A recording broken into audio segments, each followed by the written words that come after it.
According to this rumor from Park Place, Sony executives are not happy with the initial response to Ghost of Yotei, the sequel to Ghost of Tsushima that came out. And apparently, developers were also blindsided with the new female character. So we're going to talk about this today. I gave my thoughts earlier. Initial thoughts, I was like, hey, I'm pretty excited for this. It doesn't seem like it's some shoehorned forced DEI project. But then you started to see a lot of stuff behind the scenes, such as employees that have their pronouns and they have tweets out that are very sus when it comes to their political ideologies and stuff. And I was like, you know what? I'm not going to fault what an employee's political beliefs are against them. Most notably, voice actress Erica Ishii, who's playing the protagonist of the game. I was like, I'm not going to hold it against them. I'm still going to take a wait and see approach. But then we started to see that Erica Ishii was blocking people, including myself, in advance. They were also having tweets brought out where they were talking about defunding police and all this other nonsense. So it doesn't look like it's going to be a good ride for this game, unfortunately, because people can't keep their woke ideologies out of our entertainment, and we're tired of it. So we're looking at this article that just actually came out, like literally refreshed as I opened up this page. So this is saying a new rumor claims that Sony executives are seemingly not happy with the response to the announcement trailer for this game, and that a number of developers were blindsided by the new character Atsu.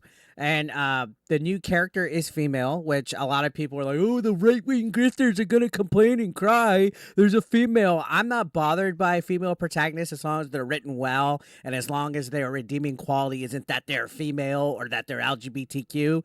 Let a character's redeeming qualities be that they're a good character because they're a good character. Like, what happened to good writing? Do we need a label to make somebody a good character? Do characters need to be relatable? Do you need to have your safe space and feel represented? Again, like I said, if you need to be represented in what you're watching or playing, you're either a narcissist or you're retarded or you're both. Anyways, Indy Mion, who's been on a rumor kick this past week, shared this information from an alleged insider saying apparently Ghost of Yotei blindsided many people that were working at Sony who were not made aware of what Sucker Punch was making. So according to this rumor, they weren't aware of what Sucker Punch was developing and making. Wow. I mean, maybe Sony's as clueless as they're being made out to be with these rumors. So continue on, he says, the people in the mid-levels at Sony were actually confused when Yotei was announced because they were under the impression that Jin Sakai would be getting a sequel.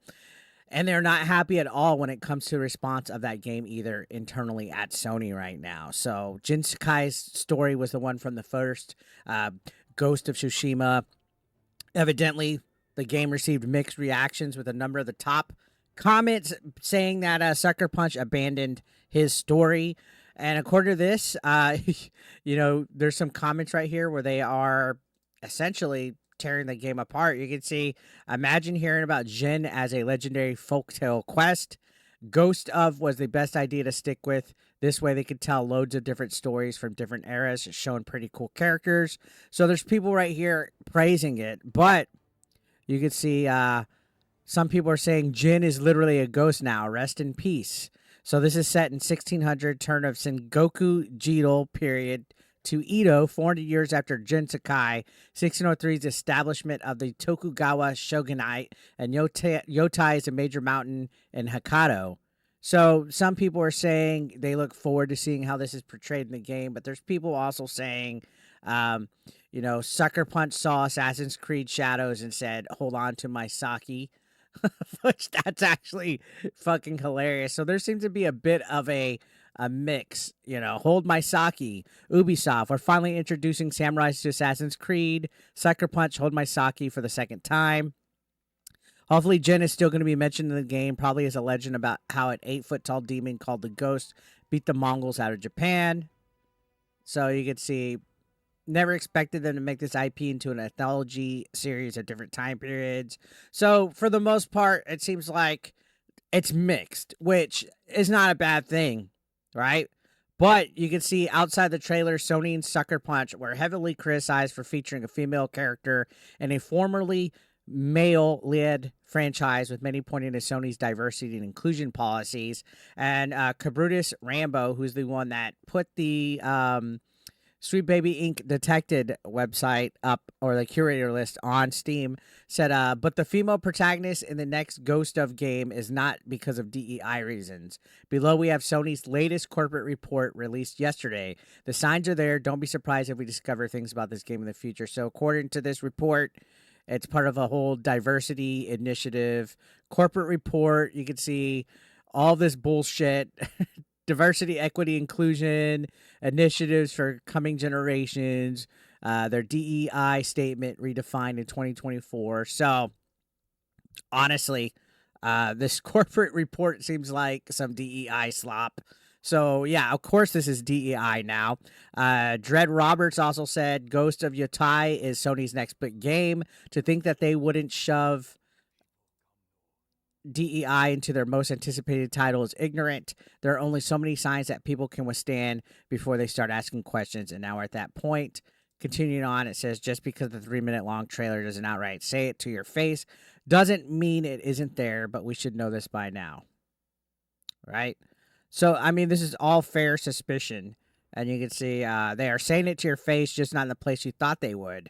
And you can see it recently revised their statement for the first time in 10 years.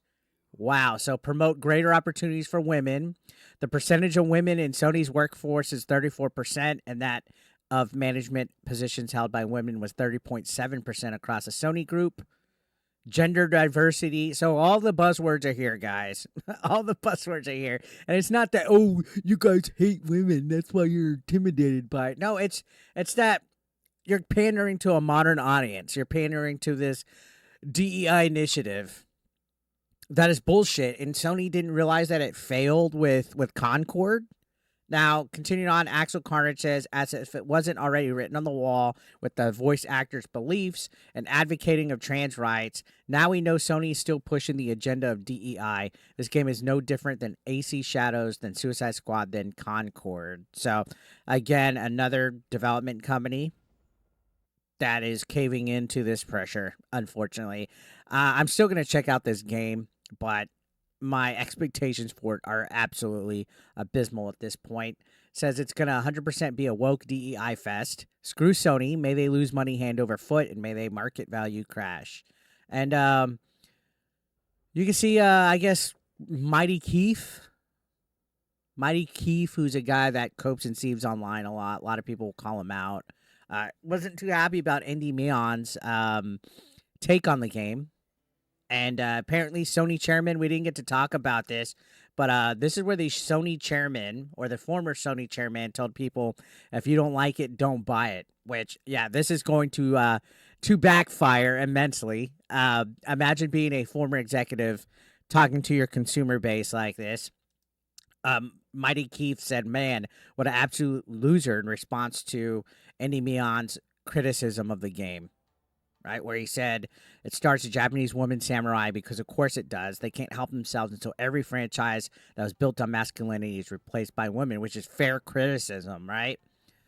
Ghost of Yotei is hopefully a smaller spin-off game, but if this is a true sequel and this is the new main character over Jin Sakai, fuck that. So sick of the forced girl boss narrative, man. And a lot of people are. But, of course, if you go against the woke narrative, you have to stand up and be attacked by Mighty Keef and Alyssa Mercante, people like that. But you can see down here, this is the former head honcho saying it's a game at entertainment, a story of team of creators believes in. They want to make this. It's a game. If you don't like it, don't buy it. In fact, why not make the game you want yourself? And that's the thing I've seen. A lot of people like Nick Calandra and them, these people are complaining about games but never made a game in their life. You, as a consumer, have every right to give your opinion on something, whether you like it or whether you don't. You have every right to complain, to bitch, to give criticism, to give backlash. And these wokies don't like that. They don't want you to go outside their echo chamber. They don't want you to complain and bitch about what's in their games that's woke, right? Now, on top of this, you have all the issues with Erica Ishii, which we've addressed, where she literally is like deranged on her social media, blocking anybody that's considered a right winger or whatever. But you can see she literally has calls for defunding the police from several years ago. She's had radical trans activism, not Activision, but it might as well be, where, you know, she's ranting about J.K. Rowling and Harry Potter and all this shit. She seems like a pretty big fucking psycho in regards to her political beliefs, and to be going and blocking people in advance and being like the lead actress and stuff. That's not a good look. So yeah, evidently there's all these fucking problems, and the Sony execs are not happy. And you know, Sucker Punch blindsided the developers as well. So it's going to be remain to see how this game does. Right? It's going to be remain to see how, if this will go the way of Concord. Again, Ghost of Tsushima was a fantastic game, great game. One of the best games I've played like in the last 5 years, easily. And now it's going to become part of a DEI initiative where they're trying to shoehorn bullshit in, and I don't know. So let me know your thoughts, guys, down below. Subscribe if you're brand new. Love to hear what you guys have to say. Thank you so much for watching. I'll see you on the next one.